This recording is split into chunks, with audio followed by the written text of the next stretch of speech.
Voltamos então aqui com o Oriente. Mentiras é o tema do Oriente de hoje. Para falar sobre mentira, nós estamos aqui com o Padre Oswaldo Girolim Filho, estamos com Nádia Freire, que é professora e doutora em educação, e com o Sérgio Sena, que é psicólogo especialista em linguagem corporal e detecção de mentira. Então a gente estava falando um pouquinho agora sobre essa parte infantil, do adolescente, então como a gente diferenciar a fantasia que a gente tem com a realidade, nessa parte de ser criança, de ser adulto, como é que fica isso? Então, por exemplo, os atores, será que eles separam seus personagens da sua persona? Será que eles deixam ser influenciados ou não? Será que é possível separar o seu personagem da pessoa que você é? Então, mas já que a gente entrou nessa coisa de fantasia, de realidade, eu gostaria de saber do Sérgio. Então, quem mente chega num ponto de acreditar realmente naquela mentira e de viver uma fantasia. Eu falo aquela coisa, né? Quem mente, a gente viu naquela primeira reportagem, o trabalho que tem, o quanto ganha, o carro que tem, ou se está tudo bem com a família, né? A gente olha essas redes sociais, está todo mundo sempre feliz. É difícil você ver alguém reclamando da vida. Está todo mundo viajando, está todo mundo fazendo os cursos, os relacionamentos são maravilhosos. Então, aqui, que ponto que isso ultrapassa e a pessoa passa a viver, digamos assim, patologicamente aquela realidade que não é sua. E eu gostaria de, junto com isso, saber se quem mente depois sente culpa. Bacana. Eu queria só falar da reportagem, porque que bacana, né? E só um comentário para as pessoas que estão nos ouvindo, que uma das teorias mais modernas em psicologia para explicar o que a gente chama de personalidade é uma teoria que chama de self-dialógica, que nós já não temos mais características, mas sim nós desempenhamos certos papéis e esses papéis dialogam entre si no nosso psiquismo. Muito bem. E isso começa a nos dar a possibilidade de explicar por que nós, por exemplo, não temos um comportamento assim coerente o tempo todo.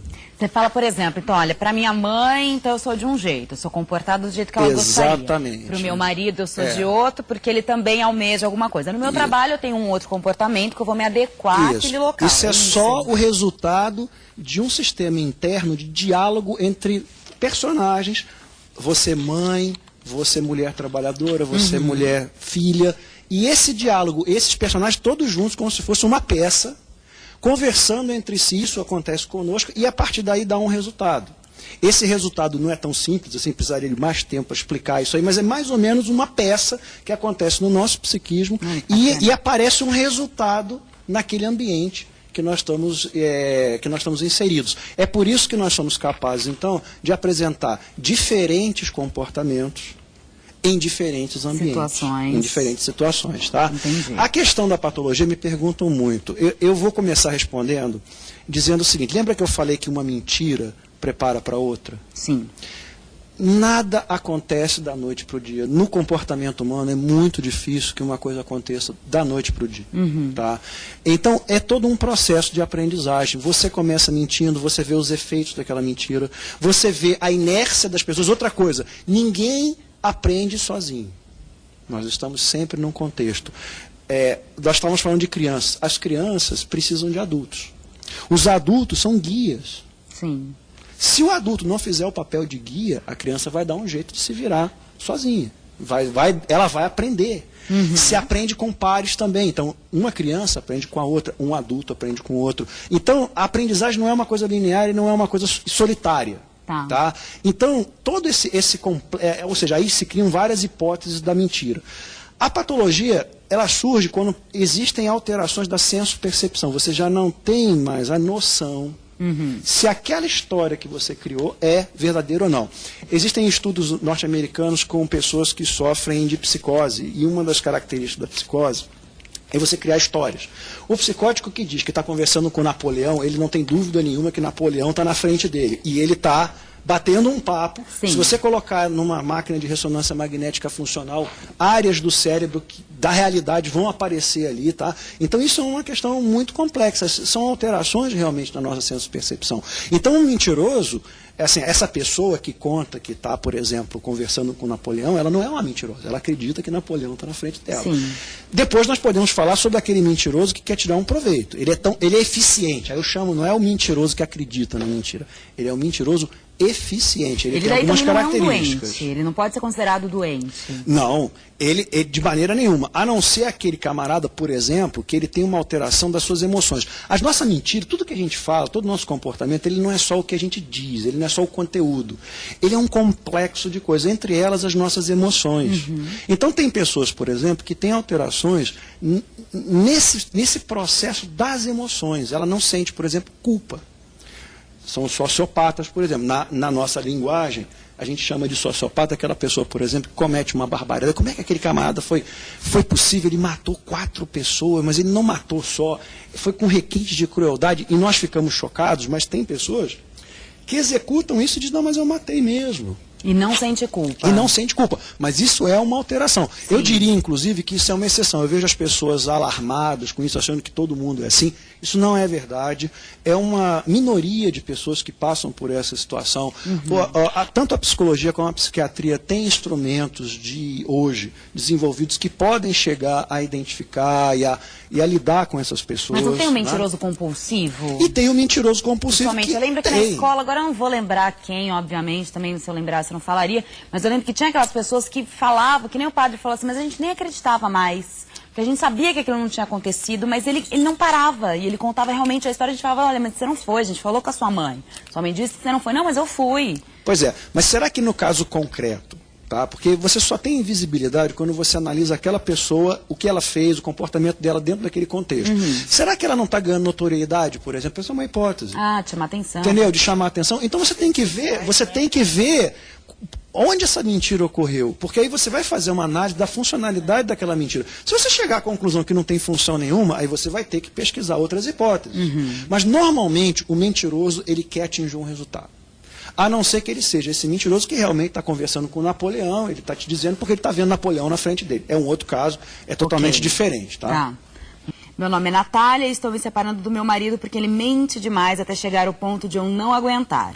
Ele perdeu a família, os amigos, todos os familiares. Não se pode acreditar em nada do que ele fala. Mente sobre dinheiro, emprego, sobre tudo. Sempre foi um casamento difícil. Está sendo muito difícil essa minha situação, mas ele não aceita a ajuda de um profissional. Às vezes fico na dúvida se existe um tratamento para um caso assim. Por favor, me deem alguma luz. Desde já agradeço. Então a Natália que mandou pra gente.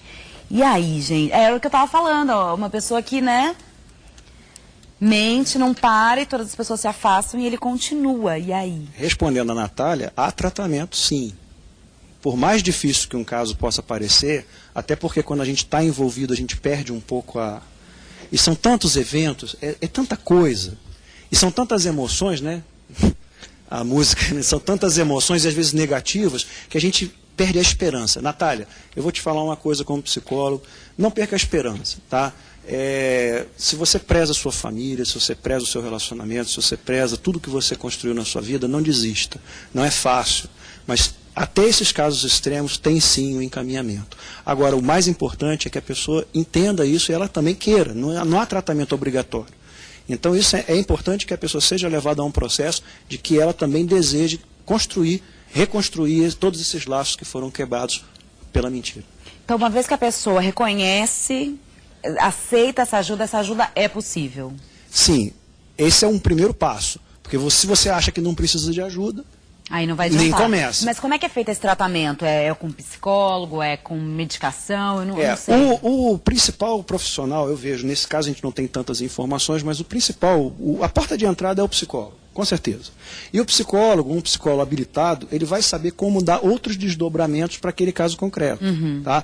Mas pelo que está narrado aí, quando essa questão do problema de ajustamento, do relacionamento e a mentira, com certeza o psicólogo é o profissional de saúde de entrada desse caso.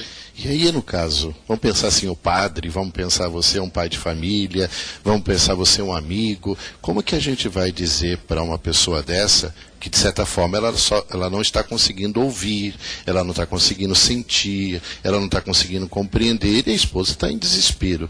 né? Então, como ter uma conversa? Como a gente abordar uma pessoa dessa? Porque no meio de tudo isso já tem mágoas, ofensas, já tem tanta coisa, briga, já, tantos falta de sentimentos. respeito, né? Todo tipo de sentimento. Por isso a pessoa chega a dizer assim, mas será que compensa? Será que tem... Para a gente sempre tem esperança, mas para quem está lá vivendo diariamente, cotidianamente com uma pessoa dessa, que mente compulsivamente, não é fácil. Como abordar agora? Bom, eu diria que a resposta a essa pergunta, padre, ela só aparece no caso concreto. Eu, como psicólogo, qual é a estratégia que eu usaria? Toda pessoa vai ter um gancho.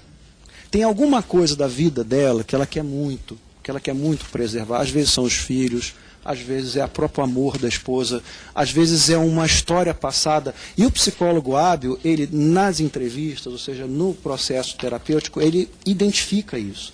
E é esse elemento que serve como um primeiro degrau para que a pessoa possa tomar uma segunda decisão. Vai ser talvez sempre uma emoção, um sentimento? Uma que vai ser emoção, resgatado. um sentimento. Normalmente é isso. É uma emoção, é um sentimento. E como é que a gente descobre isso? Conversando com a pessoa e vê aquilo que ela valoriza naquilo ali. Ou seja, aquele é o primeiro degrau para que ela, eu não quero desfazer a minha família, eu quero manter a minha família. Por quê? Porque eu sonhei com isso. Outra coisa muito importante é o seguinte, esses processos são processos decididos. Tá? E depois eu queria falar sobre isso, sobre a decisão. Decisões que nós tomamos.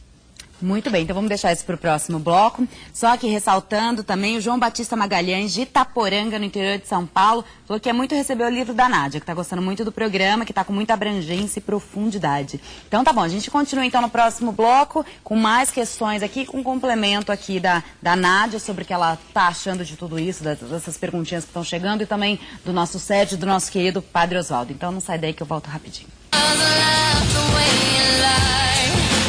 Love the